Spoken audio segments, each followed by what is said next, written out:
बिस्मिल्लाहिर्रहमानिर्रहीम। अस्सलाम वालेकुम डियर स्टूडेंट। आज की वीडियो में हम पढ़ेंगे डिटेल में चैप्टर नंबर 4 को। और चैप्टर नंबर 4 है हमारे पास बायोमॉलिक्यूल्स। तो सबसे पहले हम लोगों को पता होना चाहिए स्टूडेंट्स के बायोमॉलिक्यूल्स होते क्या हैं। ठीक है, बायोमॉलिक्यूल्स जो हैं ऐसे स्मॉल मॉलिक्यूल्स हैं या कुछ ऐसे लार्ज मॉलिक्यूल्स हैं जो लिविंग ऑर्गेनिज्म के अंदर प्रेजेंट होते हैं। ठीक है, जिन्होंने आगे से किसी भी केमिकल रिएक्शंस में हेल्प आउट करना होता है। These are called biomolecules. अगर हम ये वर्ड देखें बायोमॉलिक्यूल्स, तो ये एक वर्ड टू डिफरेंट वर्ड से ओरिजिनेट हुआ है। First one is bio, bio means living organism, and the other one is molecules. ठीक है, यानी कि ऐसे मॉलिक्यूल्स जो लिविंग ऑर्गेनिज्म में प्रेजेंट होते हैं। ठीक है, और उन्होंने किस में हेल्प आउट करना होता है, केमिकल रिएक्शंस में। और इन केमिकल रिएक्शंस को हम लोग क्या कहते हैं, बायो केमिकल रिएक्शंस। ठीक है स्टूडेंट्स, तो ये आज हमारा चैप्टर नंबर 4 बायोमॉलिक्यूल्स। सबसे पहले तो हम लोग इसका स्टडी करेंगे इंट्रोडक्शन। ठीक है, इंट्रोडक्शंस में आपको बताया गया है कि हम लोगों ने बायोमॉलिक्यूल्स के बारे में सबसे फर्स्ट पे कहाँ पढ़ा था। तो अगर आपको याद हो, लेवल ऑफ बायोलॉजिकल ऑर्गेनाइजेशन, जब हमने पढ़ा था कि लिविंग ऑर्गेनिजम्स की जो बॉडी है वो कैसे ओरिजिनेट होती है। तो अगर आप लोगों को याद हो तो हम लोगों ने सेल, अगर आप लोग जो पढ़ते रहते हैं, यानी कि सेल, सेल से टिश्यू, टिश्यू से आपके पास क्या बनता है, ऑर्गन, ऑर्गन से organ system, and then individual. अब ये जो हमने कहा है सेल, अब ये सेल कैसे एक सेल है जब तक कि इसके अंदर बायोमॉलिक्यूल्स ना प्रेजेंट हो। तो यानी कि इस सेल के अंदर भी बहुत कुछ प्रेजेंट होता है जो इस सेल को सेल बनाता है। फॉर एग्जाम्पल हमारे पास यहाँ पर सेल के अंदर बहुत कुछ प्रेजेंट होता है। लाइक हमारे पास काफ़ी सारे ऑर्गेनेलिज है, माइटोकॉन्ड्रिया है, क्लोरोप्लास्ट होता है प्लांट्स की अगर हम बात करें तो। ठीक है, उसके अलावा गोल्गी अपरेटर्स होते हैं, वेसिकल्स होते हैं। ये सब मिलकर एक सेल बनाते हैं, वो तब एक सेल काम का होता है। ठीक है, और जिसके पास नेक्स्ट फिर एबिलिटी होगी कि वो डिवाइड करके एक ऑर्गेनिज्म को क्या करे, उसकी बॉडी को कंप्लीट बनाए। तो इसके अंदर जब हम लोग बात करते हैं ना क्लोरोप्लास्ट की, माइटोकॉन्ड्रिया की या गोल्गी अपरेटस की, इनकी फॉर्मेशन के लिए कुछ मॉलिक्यूल्स की रिक्वायरमेंट होती है। इन मॉलिक्यूल्स को हम लोग क्या कहते हैं, बायोमॉलिक्यूल्स। फॉर एग्जांपल अगर आपको याद हो तो हमने कहा क्लोरोप्लास्ट की जो फॉर्मेशन है उसके लिए ज़रूरी होते हैं मैग्नीशियम एंड नाइट्रोजन। अगर मैग्नीशियम नहीं होगा तो क्लोरोफिल नहीं होगा। ठीक है, ये क्लोरोप्लास्ट नहीं होगा। तो वो क्या है कि ये क्या है, अब मैग्नीशियम और आपके पास जो नाइट्रोजन है वो क्या है, बायोमॉलिक्यूल्स है। अगर हम लोग ह्यूमन की बात करें तो हमारी जो बॉडी में डीएनए और आरएनए होता है, उसकी अगर आपको फुल फॉर्म इनकी याद हो तो क्या होता है, डीएनए क्या है, डीऑक्सी राइबो न्यूक्लिक एसिड है। ठीक है, अब इसकी बॉडी के लिए क्या है, हम लोगों को डीएनए की फॉर्मेशन के लिए चाहिए प्रोटीन, चाहिए हम लोगों को फॉस्फेट के ग्रुप चाहिए, शुगर यानी कि कार्बोहाइड्रेट की ज़रूरत है। तो कार्बोहाइड्रेट शुगर के मॉलिक्यूल से मिल के बनता है। तो ये सब क्या होते हैं, मॉलिक्यूल्स होते हैं, जो कहाँ पर प्रेजेंट होते हैं, आपकी लिविंग बॉडी में प्रेजेंट होते हैं। इस वजह से इनको क्या कहा जाता है, बायोमॉलिक्यूल्स। जब ये एटम्स मॉलिक्यूल्स कंबाइन होते जाते हैं तो आपकी बॉडी में एलिमेंट्स के फॉर्मेशन के साथ साथ ऑर्गेनेलीज की डेवलपमेंट करते हैं। ठीक है, ऑर्गेनेलीज आपकी सेल के कुछ ऐसे स्पेसिफिक स्ट्रक्चर्स होते हैं जिन्होंने क्या करना होता है, स्पेसिफिक फंक्शन परफॉर्म करना है। माइटोकॉन्ड्रिया है तो आपकी बॉडी में क्या करेगा, एनर्जी की प्रोडक्शन करवाएगा। डीएनए है तो वो क्या करता है, जेनेटिक मटेरियल है। इसी तरह से जो बायोमॉलिक्यूल्स हैं बहुत इंपॉर्टेंट होते हैं, चाहे वो मैक्रो मॉलिक्यूल हो चाहे वो माइक्रो मॉलिक्यूल्स हों। ठीक है, अब आपके पास क्या है, ये था आपके क्या है, लेवल ऑफ बायोलॉजिकल ऑर्गेनाइजेशन को आप लोग इसमें क्या करते हैं, रिकॉल करते हैं।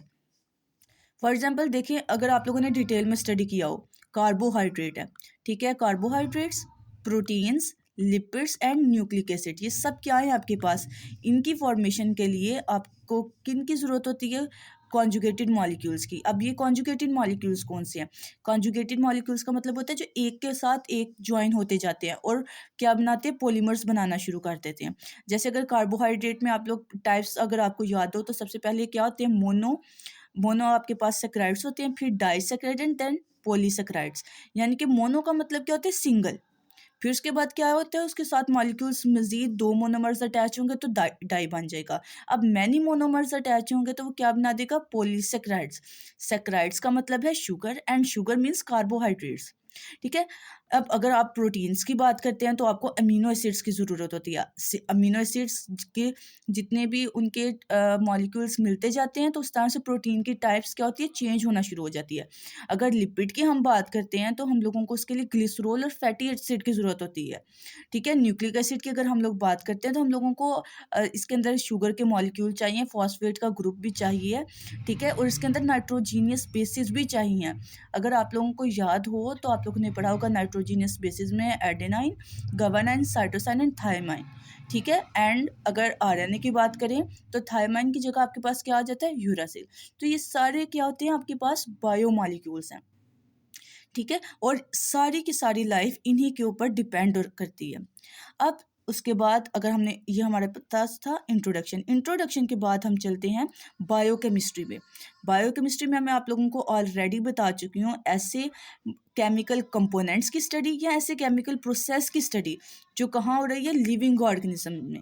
तो उसको आप क्या कहेंगे, बायोकेमिस्ट्री। यानी कि टू वर्ड्स हैं, बायो एंड केमिस्ट्री। केमिस्ट्री में हमेशा आप क्या पढ़ते हैं, chemicals, chemical reactions, chemical components को स्टडी करते हैं। अब यही जो केमिकल्स हैं अगर आप ह्यूमन बॉडी के अंदर स्टडी करेंगे then it is called biochemistry. ठीक है। जितने भी लिविंग ऑर्गेनिज्म के अंदर स्ट्रक्चर्स हैं जो मैं आपको बता चुकी हूँ, ठीक है स्टूडेंट्स, लाइक हम लोगों ने जितने ऑर्गेनेलिस की बात की है, गोल्गी एपरेटस की बात की है, माइटोकॉन्ड्रिया की बात की है, वैक्यूल की बात की, ये सब क्या है, ये सब क्या है, ऑर्गेनेली है, मोलेक्युलर स्ट्रक्चर्स हैं। मोलेक्युलर स्ट्रक्चर्स उनको क्यों कहा जाता है, क्योंकि मॉलिक्यूल से मिलके बनते हैं। ठीक है। अब इनकी जो फॉर्मेशन है, इनकी इन्वॉल्वमेंट किसके ऊपर डिपेंड करती है, बायोकेमिकल प्रोसेसेस पे। तभी जाके क्या बनती है, कंप्लीट ऑर्गेनाइजेशन की हम लोग बात करते हैं। इसी तरह से ये जो बेसिक नॉलेज है बायोकेमिस्ट्री की, ये बहुत ज़्यादा हेल्पफुल होती है अगर हम लोग लिविंग ऑर्गेनिज्म की एनाटॉमी को स्टडी करें या उसकी फिजियोलॉजी को स्टडी करें। यानी कि इंटरनली और आउटसाइड अगर हम लोगों ने स्टडी करना है लिविंग ऑर्गेनिज्म को, तो उसके लिए हम लोगों को उसके कंपोनेंट्स के बारे में पता होना चाहिए, मॉलिक्यूल्स की स्टडी हम लोगों को अच्छी करनी चाहिए। अब देखिए, अगर हम लोग प्लांट्स में बात करते हैं, फोटोसिंथेसिस का प्रोसेस है। ठीक है। तो ये क्या है, केमिकल रिएक्शन है फोटोसिंथेसिस। उसके बाद रेस्पिरेशन जो ऑल लिविंग ऑर्गेनिजम्स में होता है, वो क्या है आपके पास, वो भी लिविंग केमिकल रिएक्शन है। अब ये हो किसके अंदर आए, ये सेल के अंदर, और किस जगह पे, किस ऑर्गेनेली के अंदर हो रहा है, माइटोकॉन्ड्रिया में। फोटोसिंथेसिस किसमें हो रही है, क्लोरोप्लास्ट के अंदर। ठीक है। डाइजेशन का प्रोसेस है, इसमें आपके पास फिजिकल और केमिकल डाइजेशन दोनों इन्वॉल्व होती हैं। ठीक है। अगर आप लोग बात करते हैं ना स्टमक के अंदर, अगर माउथ की भी आप बात करते हैं, तो अगर आप लोग फूड को च्यू करते हैं टीथ की हेल्प से, देन इट इज़ क्या है, ये आपके पास मैकेनिकल डाइजेशन है। अगर वो आपका फूड स्लाइवा में, माउथ के अंदर स्लाइवा में मिक्स होता है, then it is called chemical digestion. ठीक है स्टूडेंट। तो फिजिकल और केमिकल डाइजेशन आ जाती है, ये भी क्या है, केमिकल रिएक्शन है। उसके बाद है कॉन्ट्रैक्शन, जिसके अंदर प्रोटीन की इन्वॉल्वमेंट होती है, एक्टिन एंड मायोसिन जो प्रोटीन्स थे। ठीक है। इस तरह से हम बायोकेमिकल्स को स्टडी करते हैं। अब सबसे पहले देखिए हम लोग क्या बात करें कि कोई भी लिविंग ऑर्गेनिज्म है, उसकी बॉडी जो है वो डिपेंड करती है सीजलेस केमिकल एक्टिविटीज़ में, यानी कि कभी ना रुकने वाली केमिकल एक्टिविटीज़। ठीक है। जो मुसलसल हो रही है, रेस्पिरेशन है, रेस्पिरेशन का स्टॉप होने का मतलब क्या है, लिविंग ऑर्गेनिज्म की डेथ हो जाना। बिकॉज रेस्पिरेशन के प्रोसेस में एटीपी रिलीज होती है। अगर आप लोगों ने देखा हो डेड बॉडीज़ को, तो जिनकी बॉडी अकड़ जाती है, उसका रीज़न क्या होता है, एटीपी की प्रोडक्शन नहीं हो रही होती। तो मीन्स क्या है, stop of respiration means death of living organism. ठीक है। अगर ये जो केमिकल रिएक्शंस हैं, कोलेक्टिवली ऑल केमिकल रिएक्शंस को जो लिविंग ऑर्गेनिज्म की बॉडी में हो रहे होते हैं, ठीक है, इनको कोलेक्टिवली हम कहते हैं मेटाबॉलिज्म। अब मेटाबॉलिज्म की आपके पास नेक्स्ट टू टाइप्स हैं, एनाबॉलिज्म एंड कैटाबॉलिज्म। ठीक है। ये आपके पास 3 मल्टीपल्स डेफिनेशन आ चुकी हैं, metabolism, then anabolism and catabolism. अगर हम एनाबॉलिज्म में बात करें तो इसमें क्या होता है, सिंपलर सब्सटेंसेस मिलते जाते हैं और एक कॉम्प्लेक्स सब्सटेंस बन जाता है। इसमें क्या होगा, एनर्जी का इन्वॉल्वमेंट होगा। अगर हम लोग बात करें कैटाबॉलिज्म की, तो इसमें क्या होता है, कॉम्प्लेक्स मॉलिक्यूल है, उसकी ब्रेकडाउन होगी और सिंपलर वन सब्सटेंसेस में ब्रेकडाउन होता जाएगा। तो इसमें क्या होगी, एनर्जी जो है यूटिलाइज नहीं होगी, बल्कि इसमें एनर्जी की कोई इन्वॉल्वमेंट नहीं होगी कि एनर्जी हमें रिक्वायर नहीं है इस प्रोसेस में। ठीक है। ये 2 टाइप्स हैं। उसके बाद हम स्टडी करते हैं बायोलॉजिकल मॉलिक्यूल्स, यानी कि ऐसे मॉलिक्यूल्स जो लिविंग ऑर्गेनिजम्स की बॉडी में प्रेजेंट होते हैं। ठीक है। अब देखिए, जो लाइफ है अर्थ पे, वो किससे इवॉल्व हुई है, वाटर से। हमारी लाइफ वाटर से इवॉल्व हुई है और वाटर ही पे डिपेंड करती है। हमारी बॉडी का जो 80% है मैस, वो किससे मिलके बना हुआ है? वाटर से, जिसको हम लोग क्या कहते हैं? प्रोटोप्लाज्म। ठीक है, वो भी क्या है? हर चीज़ यानी वाटर पे हमारी बॉडी क्या है? वाटर से मिलके बनी है, वाटर पे ही डिपेंड करती है। ठीक है, और ऑलमोस्ट जितने भी केमिकल रिएक्शंस होते हैं उनकी रिक्वायरमेंट भी क्या होती है? वाटर ही होती है। फॉर एग्जांपल अगर हम लोग खाना खाते हैं और उसके साथ पानी का इंटेक नहीं लेते, वाटर नहीं लेते, तो क्या होगा? हमारे जो इंजाइम है वो अच्छे से वर्क नहीं करते। इंजाइम हमेशा बेस्ट वर्क करते हैं in the presence of water. ठीक है, अब इस ऐसा रिएक्शन जिसके लिए हम लोगों को वाटर की ज़रूरत होगी वो क्या होगा? एक्वा सॉल्यूशन होगा।